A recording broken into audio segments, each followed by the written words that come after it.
Hello friends, welcome to Balayya talkies.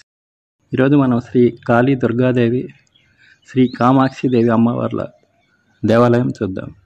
ఈ ఆలయాలు నల్లమల అడవుల్లో కొండపైన ఉన్నాయి. నంద్యాల జిల్లాలో ఓంకారం దేవస్థానం ప్రక్కన ఉన్న కొండపైన ఉన్నాయి. ఇంకా ఇక్కడ శ్రీ వెంకటేశ్వర స్వామి టెంపుల్ ఉంది. ఇక్కడ ఉచిత అన్నదాన సదుపాయం కూడా ఉంటుంది.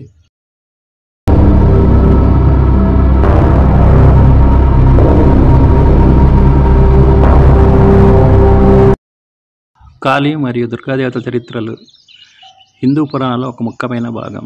దుర్గాదేవి దుష్ట శక్తులను ఓడించడానికి మరియు మానవాళిని రక్షించడానికి అంకితమైన దేవత. కాళీ దుర్గాదేవి యొక్క అత్యంత కోపంలో ఉన్న అవతారం. దుర్గాదేవి హిందూ మతంలో ఒక ముఖ్యమైన దేవత. దుష్ట శక్తులను మరియు రాక్షసులను ఓడించడానికి అంకితమైన దేవత. దుర్గాదేవి శివుని భార్య పార్వతి యొక్క అవతారంగా పరిగణించబడుతుంది. ఆమె బ్రహ్మ, విష్ణు, శివుడు మరియు ఇతర దేవతల శక్తుల నుండి సృష్టించబడింది. దుర్గాదేవి మహిషాసుని మరియు ఇతర రాక్షసులను ఓడించడానికి 100 ఆయుధాలను కలిగి ఉంది. దుర్గాదేవి యొక్క వివిధ అవతారాలు ఉన్నాయి. వాటిలో కొన్ని కాళీ మరియు చాముండి. కాళీ దుర్గాదేవి యొక్క అత్యంత కోపంలో ఉన్న అవతారం. కాళీ తన కోపంతో రాక్షసులను చంపడానికి మరియు దుష్టశక్తులను ఓడించడానికి అంకితమైన దేవత. కాళీని నలుపు రంగులో కోరలు మరియు చింపిరి జుట్టుతో చిత్రీకరించారు. ఆమె 4 చేతులతో ఆయుధాలను కలిగి ఉంటుంది. దుర్గాదేవి సాధన హిందూ పురాణాల్లో శాంతంగా మరియు దయతో కూడిన దేవతగా వర్ణించబడక కాళీ విధ్వంస దేవతగా వర్ణించబడింది. కాళీని కొందరు భవతారిణిగా కొలుస్తారు.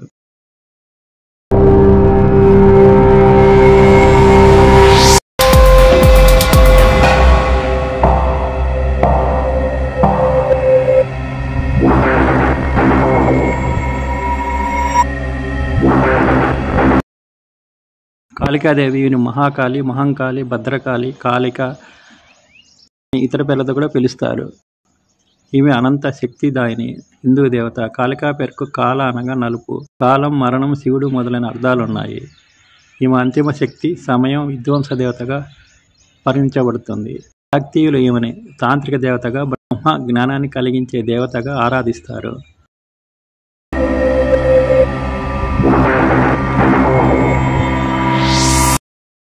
కామాక్షి అమ్మవారి చరిత్ర హిందూ పురాణాల్లో ఒక ముఖ్యమైన భాగం. ఆమెను శక్తి దేవత యొక్క ఒక రూపంగా భావిస్తారు. కామాక్షి అమ్మవారి ముఖ్య ఆలయం తమిళనాడులోని కాంచీపురంలో ఉంది. ఇది అష్టాదశ శక్తిపీఠాలలో ఒకటిగా పరిగణించబడుతుంది. కామాక్షి అమ్మవారిని ప్రేమ, రక్షణ మరియు శక్తికి మూలంగా భావిస్తారు. ఆమెను సమస్త సృష్టికి మూలమైన దైవిక స్త్రీ శక్తిగా కూడా పిలుస్తారు. కామాక్షి అమ్మవారి గురించి చాలా పురాణ కథలు ఉన్నాయి.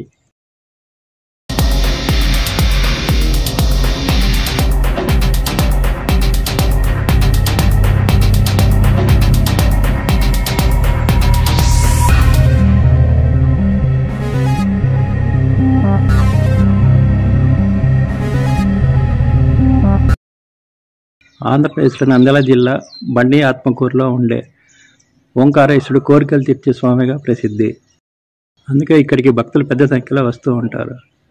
కోరికలు తినేవారు కోరికలు కోరుకొని ముడుపులు కట్టుకునే భక్తులతో ఆలయం ఎప్పుడూ రద్దీగా ఉంటుంది. ఆలయానికి తూర్పు, దక్షిణ ద్వారాలు కలిగి ఉన్నాయి. ఈశాన్యంలో పుష్కరిణి కలిగి ఉంటుంది.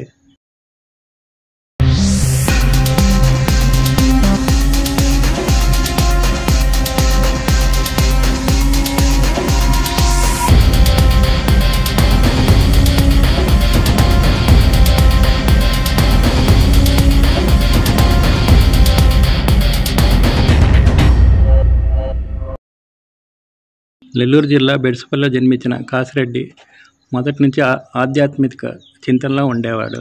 కొన్నాళ్ళకు ఓ స్వామీజీ వద్ద మంత్రదీక్ష తీసుకొని వివిధ ప్రాంతాల్లో సంచరిస్తూ చివరికి ఓంకారం చేరుకొని ఇక్కడ ఆశ్రమం ఏర్పాటు చేశాడని ప్రతీతి.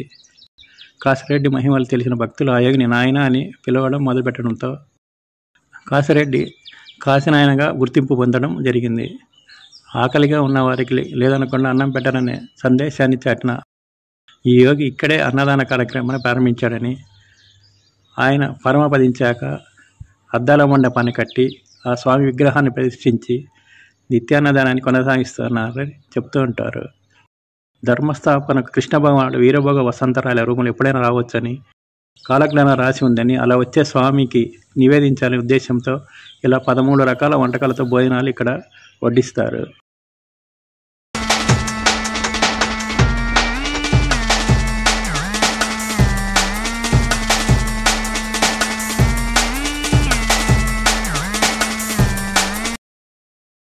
మహాశివుడు, మహావిష్ణువు ఇంకా అనేక ఉపాలయాలు ఉన్న ఈ ఓంకార క్షేత్రాన్ని తప్పకుండా దర్శించుకోండి. రావడానికి బస్ సౌకర్యం కూడా ఉంటుంది.